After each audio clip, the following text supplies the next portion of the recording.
சின்ன மருமகள் சீரியல் இன்னைக்கான எபிசோடில் அந்த ரிப்போர்ட்டை கையில் வச்சுட்டு அவர் வந்து சாவித்திரி கிட்ட பேசிக்கிட்டு இருக்காரு. அப்போ சாவித்திரி சொல்கிறாங்க, இந்த ரிப்போர்ட்டை என்கிட்ட கொடுத்துருங்க, இந்த உண்மையை வந்து கருப்பு கிட்ட சொல்லிடாதீங்க அப்படின்னு சொல்லிட்டு.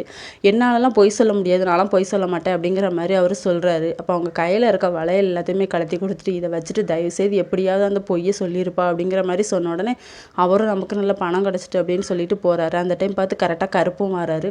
அந்த கேக்கில் எதுவும் கலந்துருச்சாப்பா மயக்க மருந்து அப்படிங்கிற மாதிரி கேட்குறாங்க. அப்படிலாம் ஒன்றும் இல்லை சார் அப்படின்னு சொல்லிட்டு சொல்லிட்டு போயிடுறாரு. இதை வந்து சாவித்திரி வந்து கேட்டுட்டு தான் இருக்காங்க. ஆஹா, நமக்கு ஆதரவாக பேசிட்டான் அப்படின்னு சொல்லிட்டு. இன்னொரு பக்கம் செல்லப்பாண்டி வந்து ரொம்ப ட்ரிங்க்ஸ் பண்ணிக்கிட்டு இருக்காரு. அப்போ ஆறுமுகம் வந்து அங்கே போயிருக்காரு. இவன் என்ன இங்கே இருக்கான், சரி என்ன ஆச்சுன்னு கேட்போம் அப்படின்னு சொல்லி பக்கத்தில் போய் கேட்குறாரு.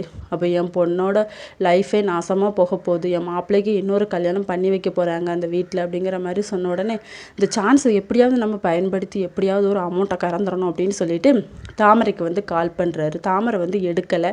அப்புறம் சாவித்திரி தான் அட்டன் பண்ணு அப்படின்னு சொல்லி பேசிக்கிட்டு இருக்கும்போது அவன் பிளாக்மெயில் பண்ணி அமௌண்ட்டு கேட்குறான். உனக்கு 5 லட்சம் தரேன், இனிமேல் என் பொண்ணோட லைஃப்பில் நீ தலையிடக்கூடாது அப்படிங்கிற மாதிரி சொல்லிடுறாங்க. அவரும் சரி அப்படிங்கிற மாதிரி சொல்லிகிட்டு இருக்காரு. இன்னொரு பக்கம் சேது வந்து வெயிட் பண்ணிக்கிட்டு இருக்காங்க கருப்புக்காக. அப்போ அந்த கேக்கில் எதாவது கலந்துருந்தா மாமா அப்படிங்கிற மாதிரி கேட்டோடனே இல்லை மாப்பிள்ள, அந்த கேக்கு நல்ல கேக்குன்னு தான் சொல்கிறாங்க அப்படிங்கிற மாதிரி சொன்ன உடனே சேது வந்து ஷாக்காயிடுறாரு. இதோட இன்னைக்கான எபிசோட் முடியுது.